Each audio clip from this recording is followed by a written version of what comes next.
Hello, bonjour à tous, j'espère que vous allez bien, c'est Harry Macode. Nous avons vu la vidéo dernière que on avait vu l'instruction break. Donc lorsqu'on voulait sortir directement d'une boucle, tout de suite interrompre la boucle, donc casser la boucle, c'est le nom qu'on avait utilisé break, qui est ce mot clé qui permet de pouvoir briser une boucle ou sortir de là impérativement. Donc nous allons voir une autre instruction dans les boucles qu'on appelle continue. Continue, c'est quoi? C'est-à-dire, c'est à peu près le même principe que break. Mais par exemple, break, il arrête. Mais maintenant, si on veut dire que dans un, on va dire, supposons dans une liste de nombres, ça veut dire on veut récupérer juste les nombres premiers. Donc, ce qu'on peut faire, c'est qu'on vérifie si un nombre n'est pas premier. Si un nombre est premier, on le conserve. S'il n'est pas premier, bah, on passe au suivant. Et donc, pour dire passer au suivant, c'est-à-dire qu'on commence par, on va dire, on a un tableau comme ça.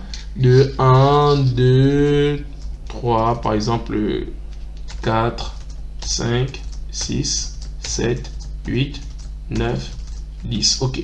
On a un tableau comme ça. On sait que 1 est premier, 2 est premier, 3 est premier, 4 ne l'est pas, 5 est premier, 6 ne l'est pas, 7 est premier, 8 ne l'est pas, 9 ne l'est pas et 10 ne l'est pas. Ensuite, le prochain, c'est 11. Donc, 11, 13, après, bon, voilà, ainsi de suite. Donc, ici, ce qui se passe, c'est quoi? C'est-à-dire que on va vouloir récupérer, par exemple, les nombres premiers. Donc, ici, on va dire 1 est premier, le 2 est premier, 3 est premier. Bon, on va dire, bon, 1, on peut laisser même, parce qu'il n'exécute pas 1 et par lui-même. Bon, c'est lui-même, c'est 1.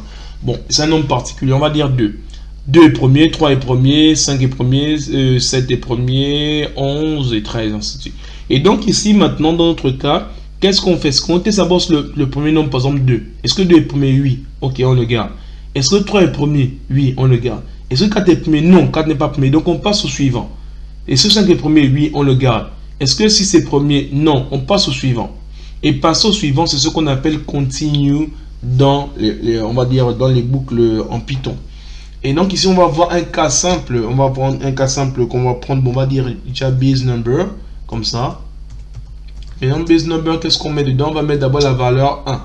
Ok, on avait dit qu'on commence à partir de la valeur 2. Donc, qu'est-ce qu'on va faire ici? Bon, on va dire ici, tant que, d'accord? Ici, maintenant, on va dire que tant que, je sais pas trop, je veux dire, bon, le base number, voilà, base number, il est plus petit, il est inférieur ou égal à 10.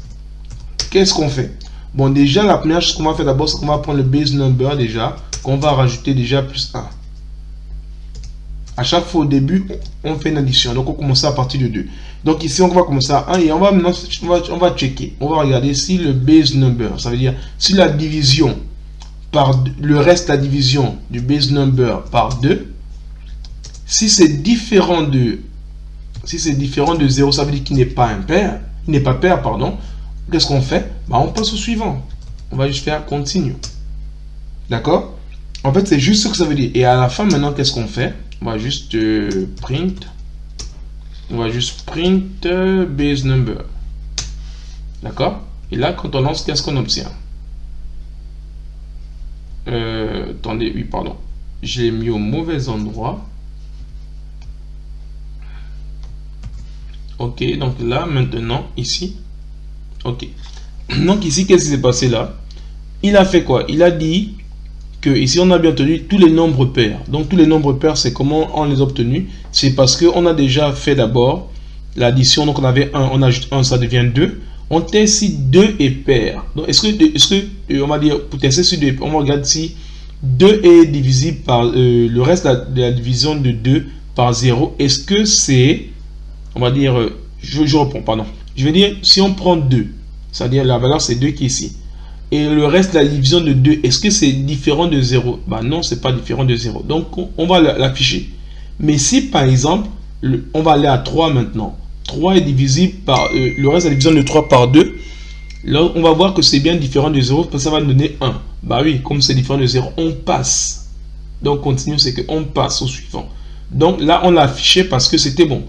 Puisqu'ici, si la division est différente de 0, on passe. Ce n'est pas différent de 0, on l'affiche. C'est juste ça. Donc ici, comme elle n'était pas différent de 0, ici le premier on l'affiche. 3, la division, le reste est différent de 0, donc on passe. C'est pour ça qu'il n'affiche pas 3. Et 4, on l'affiche aussi. 5, on passe. 4, 6, on l'affiche, 7, on passe et ainsi de suite. Donc ça, c'est ce qu'on appelle la boucle continue. Donc la boucle continue va nous permettre de voir s'il y a quelque chose qui ne nous plaît pas, on peut passer tout simplement au nombre suivant. Et donc là, nous sommes arrivés au terme de notre vidéo et on va parler rapidement de faire une petite vidéo sur les boucles infinies. Oui, parce qu'il faut à tout prix les éviter. Donc je vous dis rendez-vous à la vidéo prochaine. Merci.